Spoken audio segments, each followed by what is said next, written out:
अन्नपूर्णा सदापूर्णा शंकर प्राण वल्लभे ज्ञान वैराग्य सिद्ध्यर्थे भिक्षाम देहि जय पार्वती। राधे राधे मेरे प्यारे भाइयों बहनों माताओं व बंधुओं, संस्कार की बातें चैनल में आपका स्वागत है। बंधुओं, आज शुक्रवार का दिन मैं आपको सुनाने जा रही हूँ अन्नपूर्णा व्रत कथा। बंधुओं, यदि आपने हमारे YouTube चैनल संस्कार की बातें को अब तक सब्सक्राइब नहीं किया तो जरूर करें और बेल आइकन दबाना ना भूलें ताकि आपको हमारी आने वाली सभी वीडियोस की जानकारी सबसे पहले हो सके। बंधुओं, वीडियो को पूरी सुनने के बाद कमेंट बॉक्स में जय अन्नपूर्णा माता लिखना बिल्कुल ना भूलें।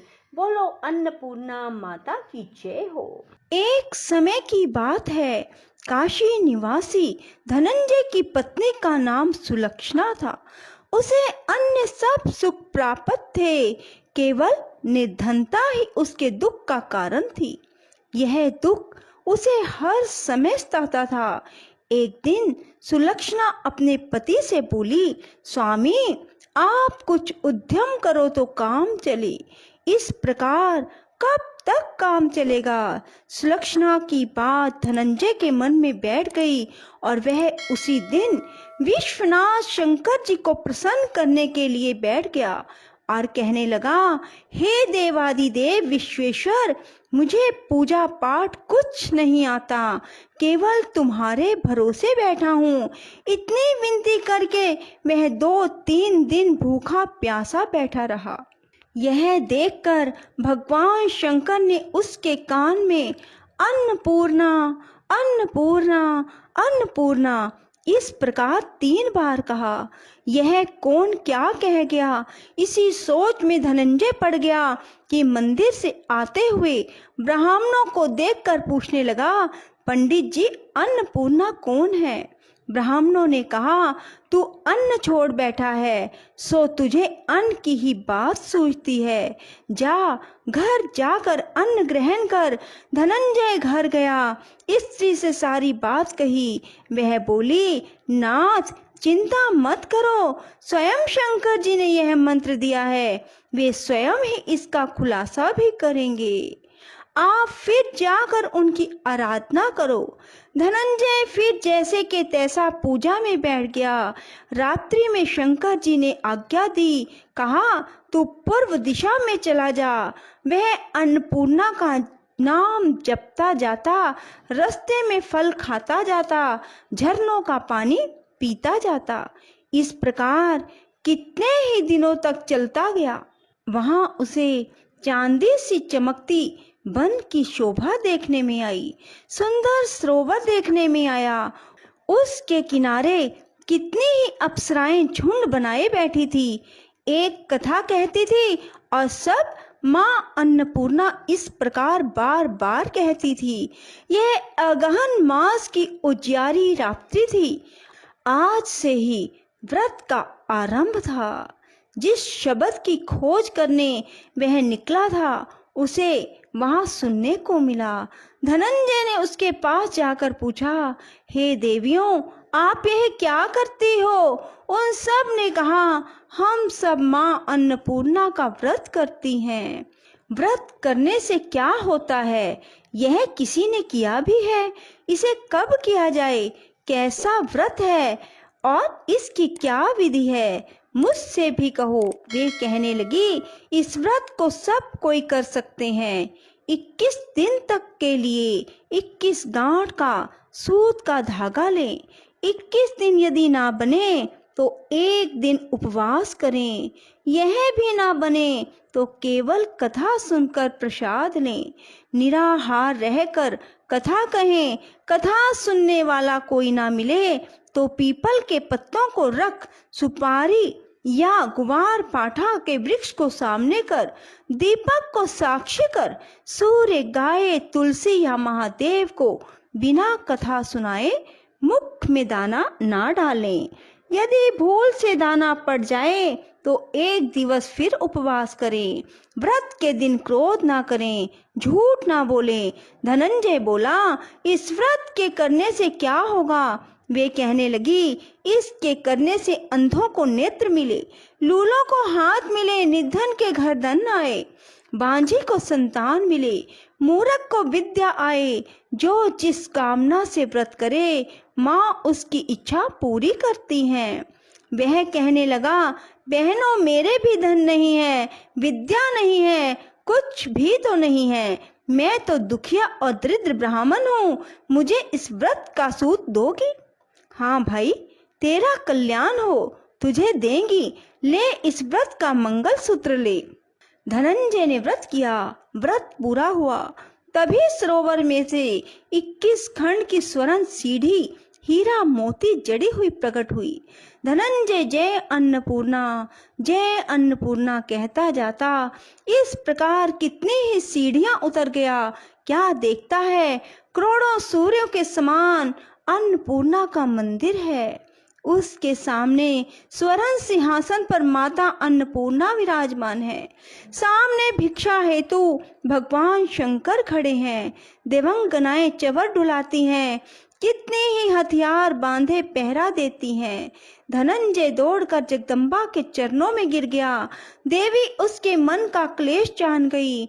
धनंजय कहने लगा, माता आप तो अंतर्यामिनी हो, आपको अपनी दशा क्या बताऊं। माता बोली, तूने मेरा व्रत किया है, जा संसार तेरा सत्कार करेगा। माता ने धनंजय की जीवा पर बीज मंत्र लिख दिया। अब तो उसके रोम रोम में विद्या प्रकट हो गई। इतने में क्या देखता है, काशी विश्वनाथ के मंदिर में खड़ा है। माँ का वरदान ले धनंजय घर आया। सुलक्षणा से सब बात कही। माता जी की कृपा से उसके घर में संपत्ति उमड़ने लगी। छोटा सा घर बहुत बड़ा गिना जाने लगा। जैसे शहद के छत्ते में मक्खियां जमा होती हैं, उसी प्रकार अनेक सगे संबंधी आकर उसकी बड़ाई करने लगे। कहने लगे, इतना धन और इतना बड़ा घर, सुंदर संतान नहीं तो इस कमाई का भोग कौन करेगा। सुलक्षणा से संतान नहीं, इसलिए तुम दूसरा विवाह करो। अनिच्छा होते हुए भी धनंजय को दूसरा विवाह करना पड़ा और सती सुलक्षणा को सोच का दुख उठाना पड़ा। इस प्रकार दिन बीतते गए। फिर अगहन मास आया। नए बंधन से बंधे पति से सुलक्षणा ने कहलवाया कि हम व्रत के प्रभाव से सुखी हुए हैं, इस कारण यह व्रत छोड़ना नहीं चाहिए। यह माता जी का प्रताप है जो हम इतने संपन्न और सुखी हुए हैं। सुलक्षणा की बात सुन धनंजय उसके यहाँ आया और व्रत में बैठ गया। नई बहू को इस व्रत की खबर नहीं थी।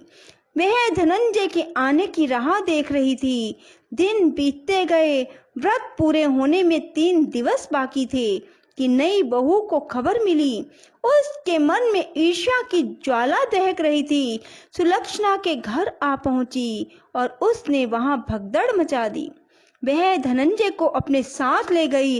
नए घर में धनंजय को थोड़ी देर के लिए निद्रा ने आ दबाया। इसी समय नई बहू ने उसके व्रत का सूत तोड़कर आग में फेंक दिया। अब तो माता जी का कोप जाग गया। घर में अकस्मात आग लग गई। सब कुछ जलकर राख हो गया। सुलक्षणा जान गई और पति को फिर अपने घर ले आई। नई बहू रूठ कर पिता के घर जा बैठी। पति को परमेश्वर मानने वाली सुलक्षणा बोली, नाथ घबराना नहीं, माता जी की कृपा अलौकिक है। पुत्र कुपुत्र हो जाता है पर माता कुमाता नहीं होती। अब आप श्रद्धा और भक्ति से आराधना शुरू करो, वे जरूर हमारा कल्याण करेंगी। धनंजय फिर माता के पीछे पड़ गया। फिर वही सरोवर सीढ़ी प्रकट हुई, उसमें माँ अन्नपूर्णा कहकर उतर गया। वहां जा माँ जी के चरणों में रुदन करने लगा। माता प्रसन्न हो बोली, यह मेरी स्वर्ण की मूर्ति ले, इसकी पूजा करना, तू फिर सुखी हो जाएगा। जा, तुझे मेरा आशीर्वाद है। तेरी स्त्री सुलक्षणा ने श्रद्धा से मेरा व्रत किया है, उसे मैंने पुत्र दिया। धनंजय ने आंखें खोली तो खुद को काशी विश्वनाथ के मंदिर में खड़ा पाया। वहां से फिर उसी प्रकार घर को आया। इधर सुलक्षणा के दिन चढ़े और महीने पूरे होते ही पुत्र का जन्म हुआ।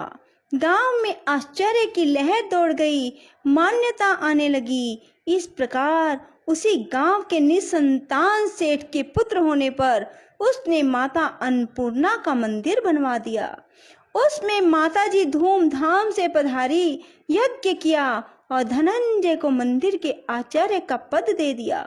जीविका के लिए मंदिर की दक्षिणा और रहने के लिए बड़ा सुंदर भवन बनवा दिया।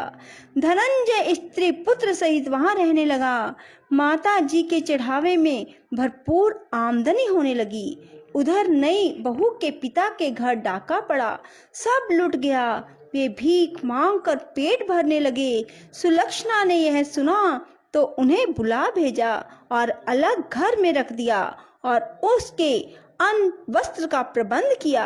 धनंजय, सुलक्षणा और उसका पुत्र माता जी की कृपा से आनंद से रहने लगे। माता जी ने जैसे इनके भंडार भरे वैसे सबके भंडार भरे। राधे राधे, जय श्री कृष्णा। बंधुओं, यदि आपको हमारी वीडियो पसंद आए तो इसे लाइक करें और शेयर भी जरूर करें। धन्यवाद।